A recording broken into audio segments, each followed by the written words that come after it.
نبی پاک صلی اللہ تعالیٰ علیہ وسلم نے فرمایا، بخاری شریف میں صحیح درجے کی روایت ہے، کریم فرماتے ہیں اگر تم وہ جان لیتے نا جو میں جانتا ہوں، اگر تمہیں اس کا علم ہوتا نا جس کا مجھے علم ہے، تو فرمایا تم رویا کرتے، تمہاری کیفیات اور ہو جاتی۔ بعض اوقات کچھ لوگ غیر سنجیدگی کا مظاہرہ کرتے ہیں، ہنستے ہیں، شغل بناتے ہیں، بہت سارے کام ایسے ہیں، بہت سارے فیوز و برکات ایسے ہیں جو انہیں ملنے ہوتے ہیں، نہیں مل پاتے، تو وہ غیر سنجیدگی طبیعت کی، لہجے کی غیر سنجیدگی، ان سے وہ فیوز و برکات اٹھا لیتی۔ میں دوستوں سے کہتا ہوں، آپ کسی جگہ محفل میں جاتے ہیں، آپ کسی دینی اجتماع میں جاتے ہیں، لیکن رستے میں اگر آپ شغل کرتے ہوئے جا رہے ہیں، ہنستے ہوئے جا رہے ہیں، آپ نے کیا فائدہ حاصل کیا؟ آپ جہاں بھی جا رہے ہیں، موبائل آپ کا آن ہے، موبائل دیکھ رہے ہیں، موبائل چلا رہے ہیں، موبائل ہی چل رہا ہے، تو آپ نے کیا سنجیدگی حاصل کی؟ پایا کیا؟ ہر کام صرف موبائل کے سٹیٹس کے لیے کیا ہے؟ تم اگر وہ جان لیتے جو میں جانتا ہوں۔ اصحاب صفا کے پاس قرآن مجید کی کوئی آیت تلاوت کی گئی تو وہ رونے لگے، صحابہ رو پڑتے تھے، اللہ کے خوف سے، خشیت سے رو پڑتے تھے۔ کوئی آیت تلاوت کی گئی، اصحاب صفا رو پڑے، ان کو روتا دیکھ کر حضور بھی آئے اور اللہ کے رسول کی آنکھوں میں بھی آنسو آئے، اور پھر اللہ کے حبیب علیہ السلام نے اس عمل کا اظہار فرمایا۔ حضور فرمانے لگے، جو آنکھیں رب کے خوف سے آنسو بہاتی ہیں نا، ان کو اللہ پھر دوزخ پر حرام کر دیتا ہے، پھر وہ جہنم میں نہیں جایا کرتا، وہ اللہ کے خوف سے چھلک پڑی، جذبات ابل کر باہر آ گئے۔ سعادت مند لوگ ہوتے ہیں، سعادت مند۔ نبی پاک علیہ السلام نے فرمایا، ترمذی میں موجود ہے، حضور فرماتے ہیں 3 باتیں خوش بختی کی علامت ہیں۔ یا رسول اللہ صلی اللہ تعالی علیہ وسلم کون سی؟ تو ایک تو حضور نے فرمایا اللہ سے ڈرو، اور دوسرا فرمایا بلا وجہ اپنے گھر سے نہ نکلو، اور تیسرا فرمایا اپنے گناہوں پر رویا کرو۔ اگر تمہیں رونا آ جاتا ہے تو یہ سعادت مندی ہے تمہارے لیے۔ مجھے کچھ دوست کہتے ہیں مجھے غصہ بڑا آتا ہے، تو میں کہتا ہوں مجھے بھی بڑا آتا ہے، بڑا آتا ہے، لیکن اپنے گناہوں پر آتا ہے، اپنی غلطیوں پر آتا ہے۔ مجھے زندگی میں جتنا غصہ آیا ہے اپنی کوتاہیوں پر آیا، جہاں جہاں مجھ سے سستیاں ہوئی ہیں مجھے ان پر غصہ آتا ہے، اور جب اپنے آپ پر غصے سے فارغ ہوں گے تو کسی اور پر بھی کر لیں گے۔ ابھی تو ڈھونڈتا پھرتا ہوں اے اقبال اپنے آپ کو، آپ ہی گویا مسافر، آپ ہی منزل ہوں میں۔ میرے عزیز، اگر انسان کو یہ سعادت مندی نصیب ہو جائے، وہ کبھی اپنے مالک کے خوف سے رو پڑے، کبھی اس کی محبت میں رو پڑے۔ مجھے بتائیں نا، بچہ جب رو ہی پڑتا ہے تو پھر اماں سارے کام چھوڑ کے متوجہ ہو جاتی۔ لوگ کہتے ہیں وہ میرے پاس آیا تھا تو بس رو ہی پڑا تھا، تو پھر میں کیا کرتا؟ وہ رو ہی پڑا ہے تو معاملہ ختم ہو گیا۔ بچے کی شدید غلطی پر اسے ڈانٹا تھا، پر وہ رو پڑا، نرم ہو گیا دل ماں کا، باپ کا، چچا کا، بڑوں کا، چونکہ وہ رو پڑا ہے۔ عزیز بھائی، جب تو بھی رب کی بارگاہ میں رو ہی پڑے گا نا، جب تو اس کی خشیت سے ٹوٹ ہی جائے گا نا، جب اس کے حضور آ کے عرض کرے گا نا، مالک میں کہاں جاؤں تیری بارگاہ میں نہ ہوں، کہاں جاؤں؟ اعلیٰ حضرت بریلوی رحمۃ اللہ علیہ کے والد تھے، بڑے درد سے دعا کرتے تو لوگ ان سے دعائیں کرایا کرتے تھے، اور عجیب سے نا دعا کے اندر محو ہو جاتے تھے۔ اپنے لفظوں میں بات کروں تو بڑی کھوب کے دعا کرتے سن۔ اے بعض بندے رٹیاں رٹائیاں دعاواں کر دیں، بس وہ ٹھیک ہے، ہاتھ اٹھا دیے، جو مولانا صاحب کہیں گے ہم بھی، وہ بڑے محو ہو کے دعا کرتے تھے۔ کسی نے ان سے کہا حضرت اتنی للہیت سے اور اتنی محویت سے اور اتنے ذوق سے دعا کیسے؟ فرمانے لگے میں نے اپنی بیوی سے طریقہ سیکھا ہے۔ سیکھنے والے سبھی جگہ سے سیکھتے، اپنے بچوں سے بھی سیکھ لیتے، اور جن کا خیال ہونا ہمارے پاس کل عقل آ گئی ہے، وہ بیچارے عقل کو خیر بات کہہ دیتے ہیں، جن کو سارا ہی پتہ ہے انہیں کچھ پتہ نہیں۔ کہتے بیوی سے سیکھا ہے دعا مانگنے کا طریقہ۔ حضرت وہ کیسے؟ فرمانے لگے اسے کوئی کام تھا مجھ سے، کوئی گھر کا خرچہ تھا، اس نے بتایا خرچہ، میں نے اسے کہا ابھی میرے پاس پیسے نہیں ہیں، آتے ہیں تو دوں گا۔ 2-4 دنوں کے بعد پھر اس نے کہا، میں نے کہا تھا گھر کے خرچے کے لیے کچھ پیسے، تو فرماتے ہیں میں نے کہا ابھی میرے پاس نہیں ہے، آتا ہوں تو دیتا۔ عورتوں کی عادت ہوتی ہے بار بار یاد کرانا، کہتے اس نے پھر یاد کرایا، وہ میں نے گزارش کی تھی کچھ پیسے چاہیے، فرماتے مجھے غصہ آ گیا۔ میں نے کہا تم کیا روز ایک ہی بات کرتی ہے، تجھے کہا ہے نا ابھی پیسے نہیں ہیں، آتے ہیں تو دے دوں گا۔ ہر روز یاد کرانے کا کیا مطلب ہے؟ ایک ہی بات کا رٹا لگایا، پیسے چاہیے پیسے، ٹھیک ہے خرچ ہے، آپ ٹھیک کہہ رہے ہیں، پر ابھی نہیں میرے پاس۔ کہتے میں نے ڈانٹ دیا۔ سعادت مند خاتون تھی، حوصلے سے ڈانٹ برداشت کی۔ تو کہنے لگی غلطی ہو گئی، مجھے نہیں بار بار کہنا چاہیے تھا، آپ تو ناراض ہی ہو گئے، لیکن ایک بات یہ کہنی تھی کہ آپ ہی میرے شوہر ہیں، میں آپ سے نہ کہوں تو پھر کس سے جا کے کہوں؟ آپ سے ہی کہنا ہے نا، میرے آپ ہے نا میرے سر کے تاج، تو کس سے اور کہوں؟ میں اور کسی سے کہوں؟ شیخ فرماتے ہیں میرے ہاتھ میں کچھ چیز تھی، ہاتھ کانپا، وہ چیز گری، چھم چھم میرے آنسو ٹپکے، چھم چھم میں رو پڑا۔ تو خاتون کہنے لگی آپ کیوں روئے، کیا ہوا؟ تو فرمانے لگے مجھے تو رب سے مانگنے کا طریقہ تو نہیں سکھا دیا، جب میں اس کی بارگاہ میں عرض کروں گا نا مالک بڑے دروازوں پہ گیا ہوں کوئی نہیں میری سنتا، بڑے درد کے ساتھ میں نے کہا ہے پر فریاد کو کوئی نہیں پہنچا، اے اللہ تو ہی میرا رب ہے، پھر تجھے نہ کہوں تو کس کی بارگاہ میں جا کے کہوں؟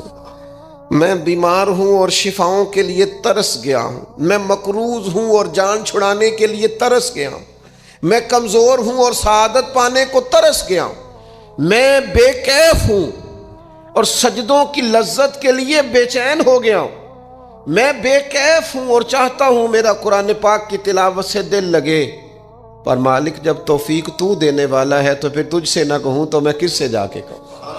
نبی پاک صلی اللہ تعالی علیہ وسلم نے فرمایا 2 آنکھیں دوزخ میں نہیں جائیں گی۔ یا رسول اللہ صلی اللہ علیہ وسلم اتنا کرم، وہ 2 آنکھیں کون سی ہیں؟ فرمایا ایک وہ جو اللہ کی راہ میں رات جاگتی رہی، کسی سرحد پر پہرا دیا، کوئی ڈیوٹی کی، کوئی خدمت کی، راہ خدا میں جو آنکھیں بیدار رہی راہ خدا میں، دوزخ میں نہیں جائیں گی۔ اور دوسرا فرمایا جو رب کی یاد میں رو پڑی، جس سے خشیت آئی، جو ڈر گیا پر ڈرا اللہ کے لیے، آنسو فارسیل نہ ہو، کوئی اداکاری کا ماحول نہ بنائے، وہ اس طرح نہ ہو رو رو کے دعا، رکت انگیز دعا، اور فلاں کیا بات، فلاں کے بڑا رلایا اور فلاں میں بڑا درد تھا اور فلاں کے آنسو نکل آئے اور پیر صاحب قبلہ رو ہی پڑے۔ فارسیل نہ ہو چیزیں، اداکاری نہ ہو، اس کی طبیعت پر پورا اثر ہو۔ اور جب خشیت کے ساتھ وجود کانپتا ہے، وہ کسی نے کہا تھا کہ آنسو قربت کا سبب ہوتے ہیں، جب آپ کی روح کسی کی روح سے ملتی ہے تب آنسو نکلتے ہیں۔ جب تو اللہ سے پورا جڑ جاتا ہے نا، جب رسول کائنات کی بارگاہ سے تیری پوری توجہ لگ جاتی ہے، پھر آنسو بن کر دل تے پار پوے جس ویلے ادو پار بناون اکھیاں، تے بے درداں محبوباں دے سارے ناز اٹھاون اکھیاں۔ عزیز دوست، جب آپ پورے طور پر جڑ جاتے، او یارو کتنا روئے ہیں مسلمان اقوام متحدہ کے سامنے جا کے، کتنی قراردادیں پیش کی تم نے سلامتی کونسل میں، حتیٰ کہ مسلمانوں کے جو امیر ملک تھے ان کی تنظیمیں بنی، کوئی مسلمانوں کی داد رسی کو نہیں پہنچا۔ میری کو بہت لمبی عمر تو نہیں ہے، پر میں نے برما میں مسلمانوں کے کٹتے ہوئے حالات دیکھے، خبریں آئیں، ہم نے دیکھی، کٹتے اور سسکتے مسلمان ہم نے دیکھے۔ ہم نے دیکھا لیبیا پہ حملہ ہوا اور ٹوٹ گیا سارا ملک۔ میں نے وہ منظر دیکھا جب غوث پاک کے بغداد میں بمب گرے۔ ہم نے وہ دور دیکھا جب کسی نے خبر دی کہ کربلا میں پھر سے کربلا برپا ہے۔ ہم نے وہ منظر دیکھا جب پتا چلا کہ پھر سے مولا علی کے نجف اشرف کو اجاڑا جا رہا ہے۔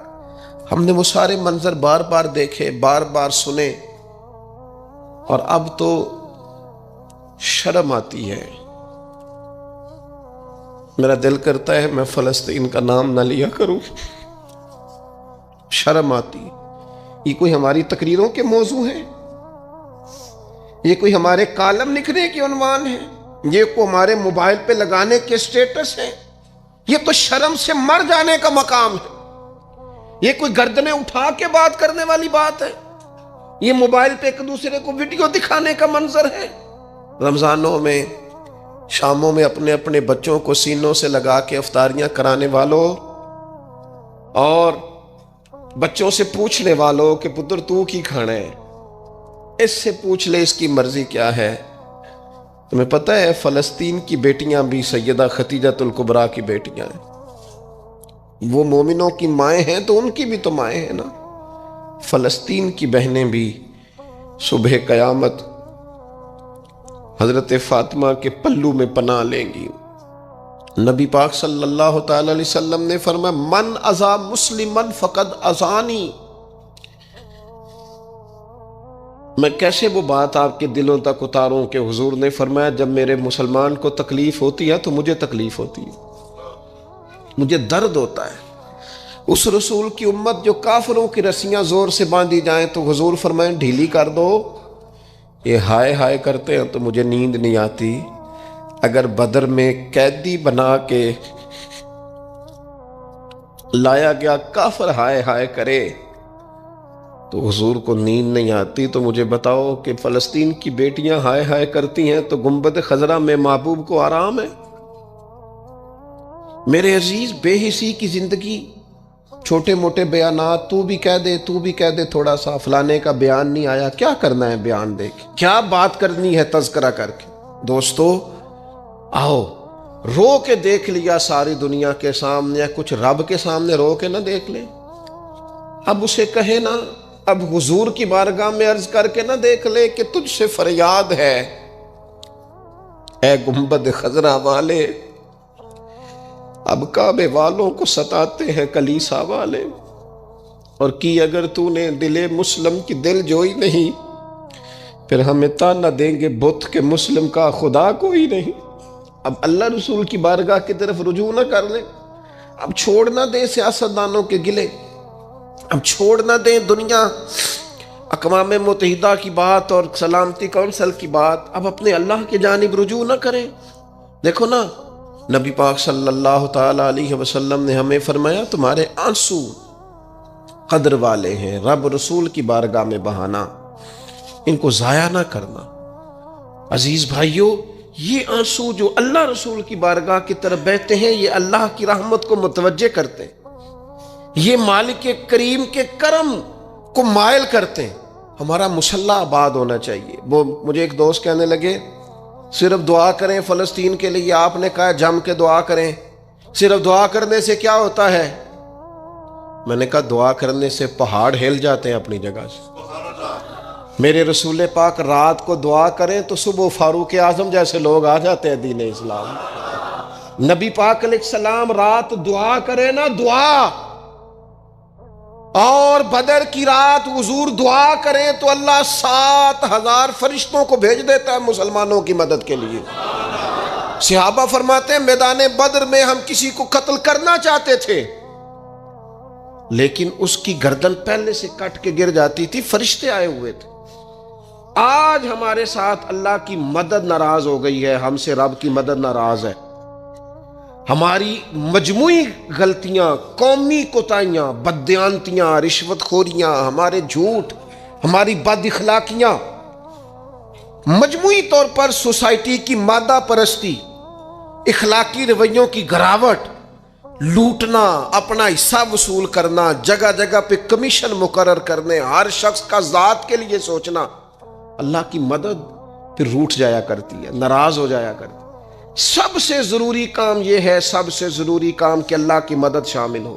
سب سے، ایک صحابی تھے، ایک جگہ انہیں شہید کیا جا رہا تھا تو کافر چاہتے تھے کہ ہم ان کی لاش کو معاذ اللہ ثم معاذ اللہ بے حرمتی کریں۔ انہوں نے عرض کی مالک تو میرا مددگار ہے، اس بیابان جنگل میں میری مدد کرنا۔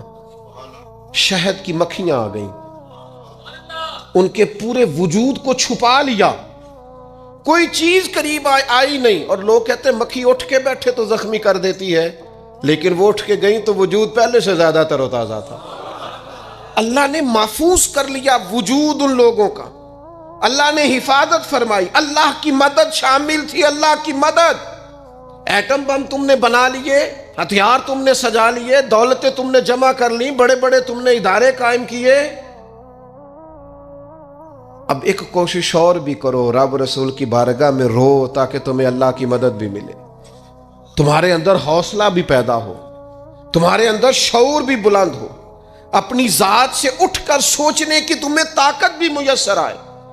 میرے عزیز، اگر اس کی بارگاہ میں رونا آ جائے نا، اس کی بارگاہ میں اسے منانا آ جائے، تو پھر تو کیفیات ہی کچھ اور ہو جاتی ہیں. کتنا کو روئیں بھلا؟ حضور فرماتے ہیں بہت لمبا تم نہ بھی نہ رونا. اگر مکھی کے یا مچھر کے پر کے برابر بھی تمہارے آنسو نکل گئے نا، میں اب اس سے زیادہ کیا آپ کی بارگاہ میں بات عرض کروں. حضور فرماتے ہیں ایک مکھی اور مچھر کے پر کے برابر بھی تیری آنکھ سے آنسو نکل آیا، شرط یہ ہے نکلے ریاکاری کے لیے نہیں، نکلے اللہ کی رضا کے لیے، اس کی خشیت میں نکلے. فرمایا اگر مکھی کے پر کے برابر بھی تو رو پڑا تو اللہ تعالیٰ تیرے لیے دوزخ سے آزادی لکھ دے گا.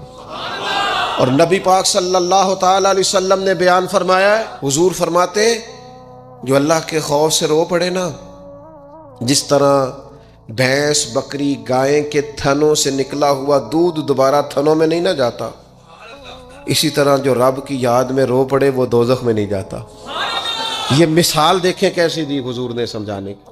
اگر کبھی رونا آئے اس کے لیے تنہائی کا انتخاب کریں، مجمع میں نہیں. ایک بندے کو حضرت عمر نے مجمع میں روتا دیکھا تو فرمایا یہ کام تو اکیلے میں کرتا، تیرے لیے برکت والا ہوتا.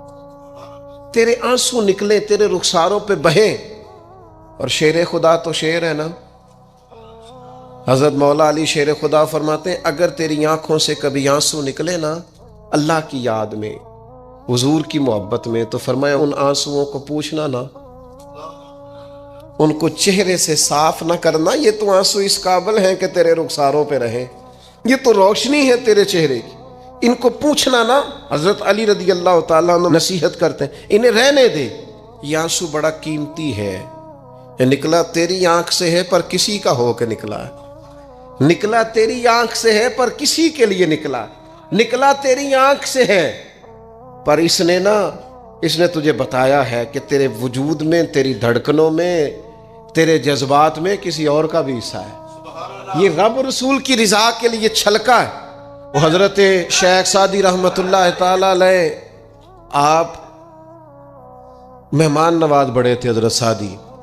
کچھ لوگ نا بڑے مہمان، سارا دن یہی سوچتے رہتے ہیں کسی کو کھلانا کیسے ہے جی، دنیا آوے کھا کھا جاوے تے راضی ہووے بلا. تو حضرت سعدی مہمان نواز بڑے تھے تو قرضہ چڑھ گیا. قرضہ صرف مہمانوں کو کھانا کھلانے کا ہی تھا. تو ایک دن سارے ہی قرض کھا کے بیٹھ کے کہنے لگا بابا پیسے دیں گے تو جائیں گے، پیسے رکھ. سب جھگڑا کر رہے ہیں. تو حضرت سعدی کہتے ہیں وہ مطالبہ کر رہے ہیں پیسے دو اور مجھے ٹینشن ہے، ان کو کھلایا پلایا کچھ نہیں.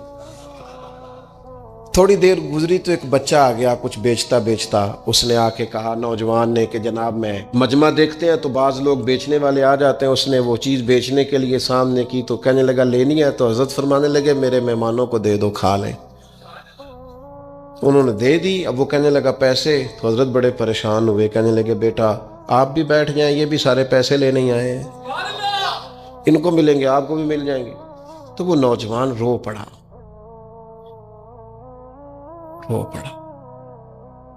کہنے لگا حضرت صاحب میں تو یتیم ہوں، بہنیں اور ماں انتظار کر رہی ہیں. حضرت بڑے پریشان ہو، یہ کیا ہو گیا؟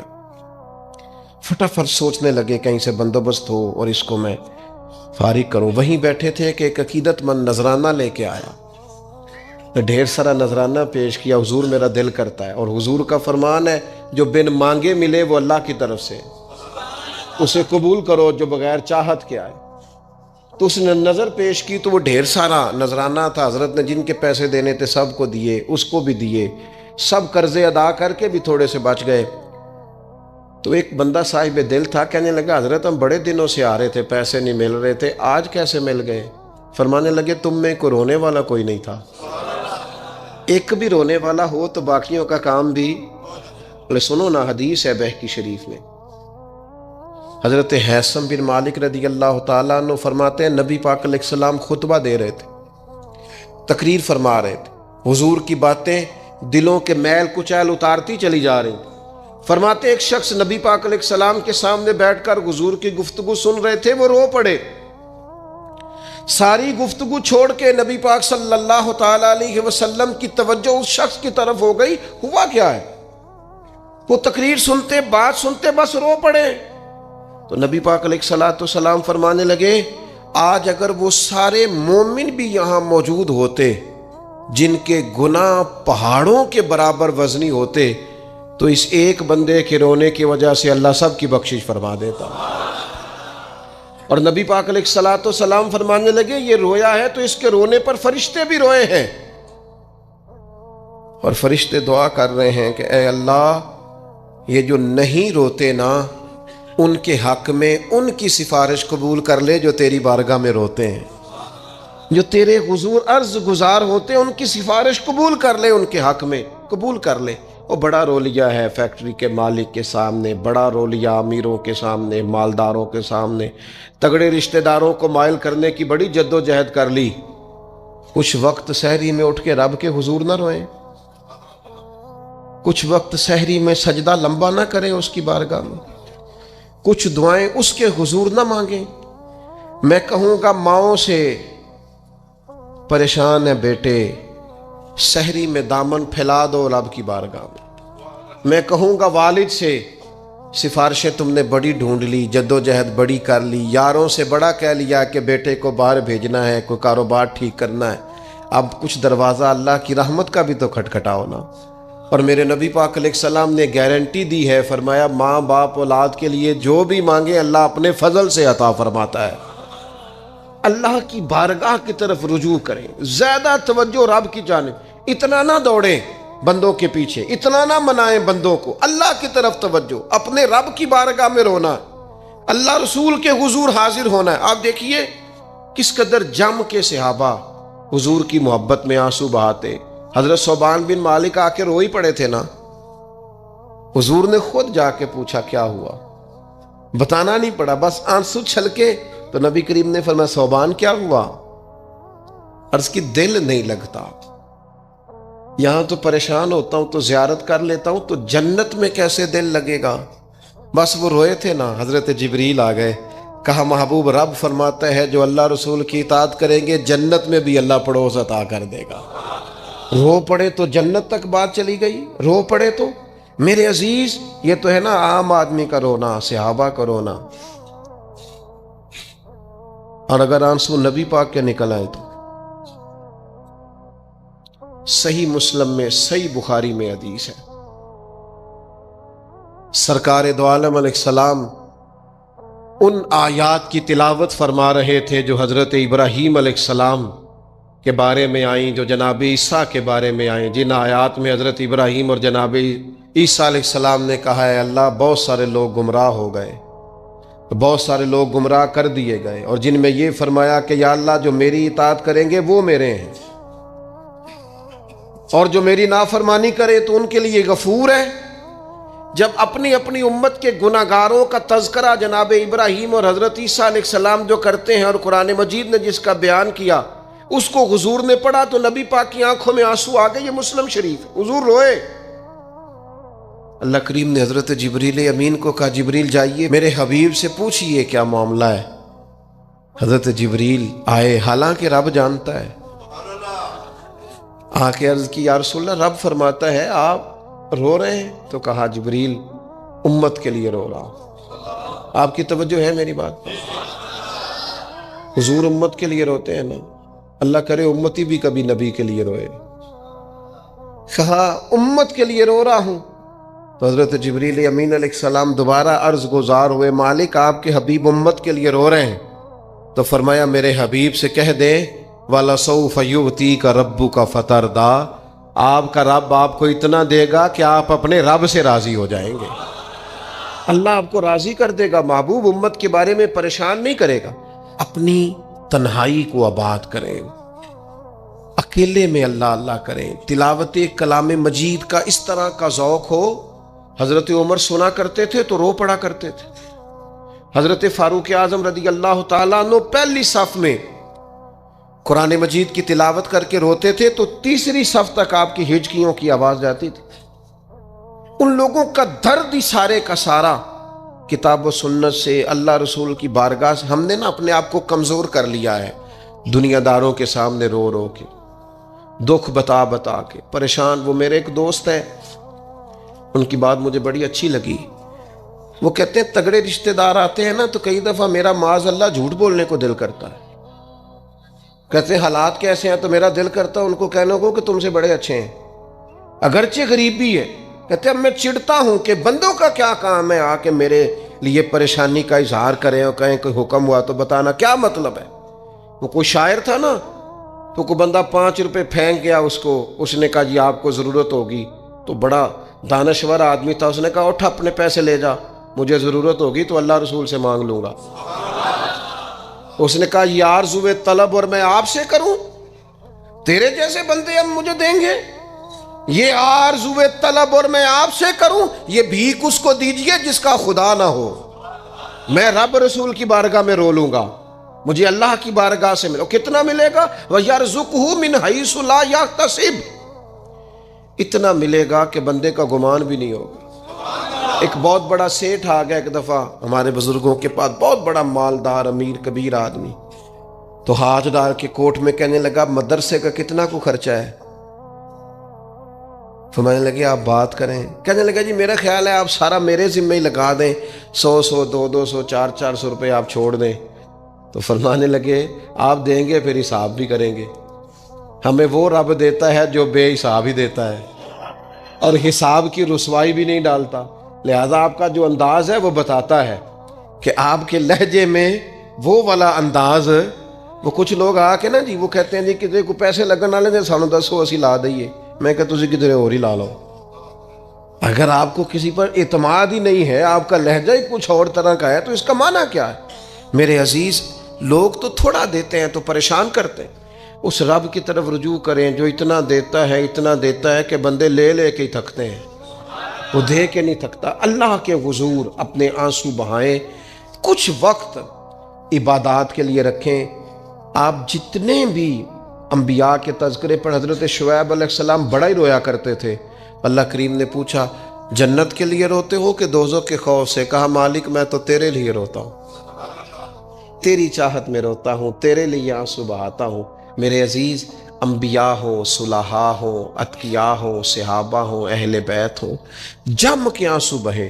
جنہیں رونا آ گیا نا انہیں منانا آ گیا، جنہیں رونا آ گیا ان پہ رحم آ گیا، جن کی آنکھیں چھلک پڑیں وہ محبوب کو پا گئے۔ شرط یہ ہے کہ تنہائی ہو، بندہ اکیلا ہو، رج روئے پر روئے اللہ رسول کے لیے، ان کی بارگاہ میں روئے۔ باہر تو نکلے تو پھر تو منہ دھو کے نکلے نا، آنسو بندوں کو نہیں دکھانے، آنسو اللہ رسول کو۔ میری آپ سے درد سے گزارش ہے، میں نے جیسے کہا نا دعائیں بڑا انقلاب برپا کرتی ہیں، ایک رات صرف میرے کہنے پر 2 رکعتیں نماز پڑھیں، پھر استغفار پڑھیں 70 بار، پھر اتنا ہی حضور کی بارگاہ میں درود و سلام عرض کریں، پھر رج کے روئیں، اللہ سے عرض کریں اللہ اس وطن کے حالات بھی بدل دے، اللہ امت کے لیے بھی آسانی کر دے، اللہ تعالیٰ فلسطین کے مسلمانوں کے لیے خیر فرما دے۔ ہم اگر اجتماعی طور پر اور انفرادی طور پر اپنے رب کی بارگاہ میں دعاؤں کا رشتہ مضبوط کریں گے نا تو بڑا ہی کریم ہے۔ جب اتنے سارے لوگوں کے ہاتھ اٹھتے ہیں نا، میں یہاں بھی کئی دفعہ لمبی دعا کرتا ہوں جمعے کے بعد، سوچتا یہ ہوں اتنا بڑا مجمع ہے، ہزاروں لوگ ہیں، تو ہو سکتا ہے کسی ایک نیک آدمی کی آمین سے کئیوں کا بھلا ہو جائے، کئیوں کے تو جم کے دعائیں کریں، اپنا رشتہ اپنے رب سے مضبوط کریں۔ اقبال کہتے ہیں خیرت نے کہہ بھی دیا لا الہ الا اللہ تو کیا حاصل، دل و نگاہ اگر مسلمان نہیں، دل و نگاہ اگر دل و نگاہ، دل اور آنکھ، دل و نگاہ اگر مسلمان نہیں تو پھر کچھ بھی نہیں۔ دل سے پوچھ وہ مومن ہے کہ نہیں، تیری پیشانی تو اللہ کی بارگاہ میں جھکتی ہے، تیرا وجود تو جھکتا ہے، دل سے پوچھ اس کا کیا حال ہے۔ یہ تعصبات ان کو پھیلایا جاتا ہے، اس پر محنت کی جاتی ہے. ہم گروہ پرست ہوتے جا رہے ہیں معاذ اللہ حق پرست ہونے کی بجائے.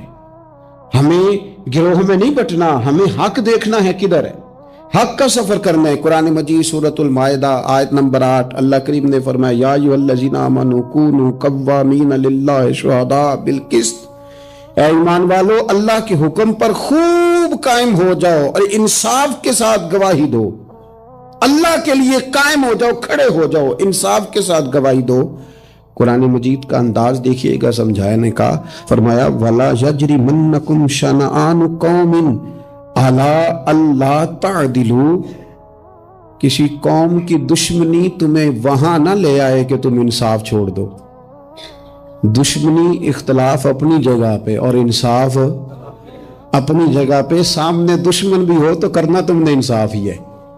جب ترازو پکڑنا ہے تو تولنا تم نے. یہ میرے رب کا ارشاد ہے، یہ قرآن پاک ہے. کسی قوم کی دشمنی تمہیں انصاف سے نہ روک دے. اعدلوا، عدل کرو. ہوا اقرب للتقوی، یہ پرہیزگاری کے زیادہ قریب ہے. نماز، روزہ، حج، زکوٰۃ یہ تو عبادت ہے، لیکن پرہیزگاری کیا ہے کہ تم عدل کرو، انصاف والے ہو جاؤ، ترازو صحیح کرو. واتقوا اللہ، اللہ سے ڈرو. ان اللہ خبیر بما تعملون، بے شک اللہ کو تمہارے کاموں کی خبر ہے. اللہ کو پتہ ہے. کسی کو پتہ نہ بھی ہو تو اللہ کو پتہ ہے کہ تم فیصلے اپنی جماعت دیکھ کے، گروپ دیکھ کے کرتے. ہمیں نہ پوری طرح قائل کیا گیا. نہیں ہم نے دیکھنا ہوتا کہ سچ کدھر ہے، نہیں ہم نے غور کرنا ہوتا کہ حقیقت کیا ہے. بس یہ کہ بات میری برادری کی ہے، بات میرے قبیلے کی ہے.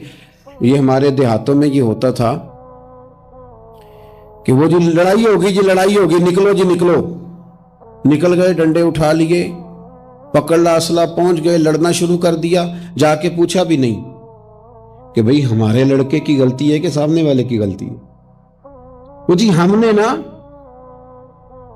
غلطی کسی کی بھی ہو، ہم نے تو سپورٹ کرنی ہے، وہ ہمارا لڑکا لڑ پڑا ہے. بھئی آپ پہلے پوچھیں، آپ پہلے اس پر غور کریں حق کدھر ہے. اس عصبیت سے بچیں. نبی پاک صلی اللہ علیہ وسلم نے فرمایا جس نے کسی کو کسی گروہ کے نام پہ بلایا اس نے جاہلیت کے لیے بلایا ہے. وہ جاہلانہ لڑائی لڑ رہا ہے جو عصبیت پہ، گروپ پہ، برادری کے نام پر آگے نکلا ہوا. اب تو پیران عظام، مذہبی جماعتیں وہ کہتی ہیں صرف ہم ٹھیک ہیں. نہ کریں یار، آپ امت میں نئی امت تو نہ قائم کریں. ان کو رسول اللہ کا غلام بنائیں. ان کو آپ مختلف جگہوں پہ نہ تقسیم کریں. آپ اہل حق صحیح العقیدہ لوگ، خدا را اپنے ذہن کو بڑا کریں، وسعت سوچوں میں لائیں. گروہ بندی کی سوچ پیدا کرنا، سطحی سوچ پیدا کرنا. میں سوچوں کے لحاظ سے انقلابی لوگوں کے پاس اٹھتا بیٹھتا رہا ہوں تو بعض مثالیں بھی پنجاب کی مجھے تکلیف دیتی ہیں. ایک صاحب نے ایک دفعہ میرے سامنے کہہ دیا کہ برادری تو سپاں نوں بھی پیاری ہوندی. میں کہتا مطلب ہے سپاں والا کام میں کیا مطلب سطحی سوچ آپ نے پیدا کی ہوئی. ابھی بھی یہ رٹا ہے. یہ جو گروہی تعصبات ہیں نا، یہ تو بندے کو حق سے دور لے جاتے ہیں. گروہی تعصب، گروہ کا تعصب، یہ تو حق سے دور لے جاتا ہے. میرے عزیزو، تعصبات سے اوپر اٹھ کے دیکھیں. خیر اور جگہ پہ بھی ہیں. میں نے وہ لوگ بھی دیکھے ہیں جن کو اہل بندہ نظر آیا تو انہوں نے عہدہ ہی چھوڑ دیا.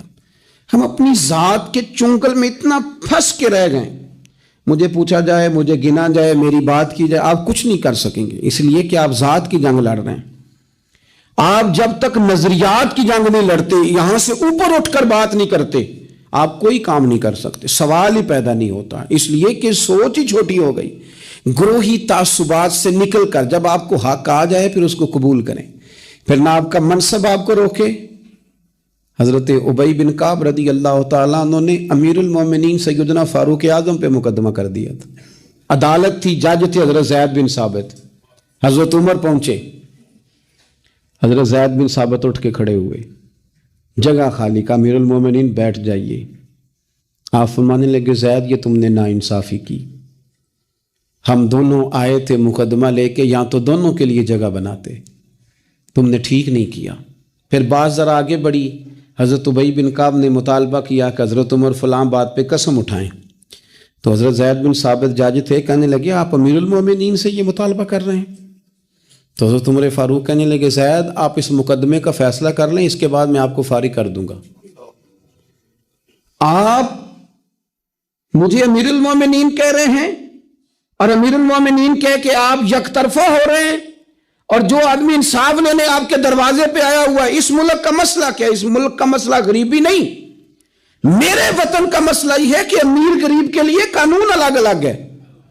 یہاں 11 سال 12 سال ایک شخص جیل میں رہ کے آتا ہے، لیکن بعد میں پتہ چلتا ہے وہ تو بے گناہ تھا، اس کے 11 سال کون واپس کرے گا؟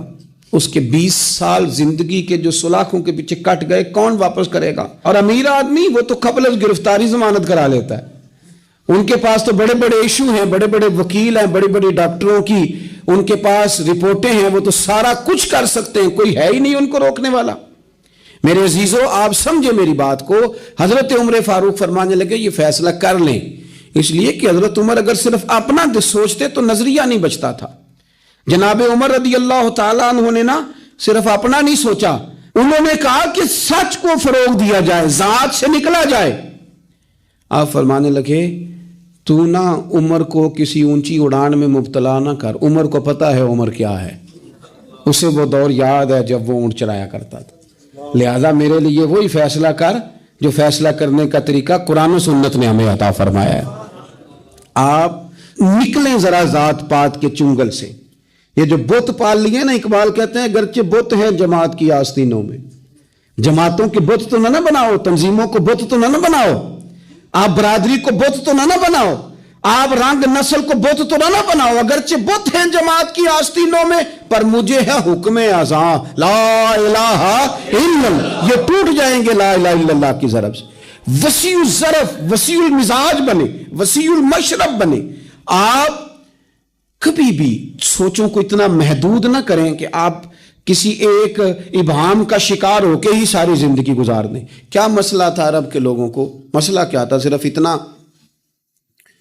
ایک عجیب روایت ہمیں ملتی ہے سیرت کی کتابوں میں، میرے نبی پاک صلی اللہ تعالی علیہ وسلم نا رات کے وقت پہاڑ کی چوٹی پہ بیٹھ کے قرآن پاک کی تلاوت کرتے تھے۔ حضور نا رات کے وقت قرآن پاک کی تلاوت کر رہے تھے، نبی کریم تلاوت کر رہے تھے، اور جب یاسین والے نبی خود یاسین پڑھے، والضحیٰ والے محبوب جب خود والضحیٰ کی تلاوت کریں، مدثر والے محبوب جب خود مدثر پڑھے، تو انداز ہی نرالو۔ حضور قرآن پاک کی تلاوت کر رہے تھے تو اس تلاوت کی نا آواز گونجی، کہاں تک پہنچی؟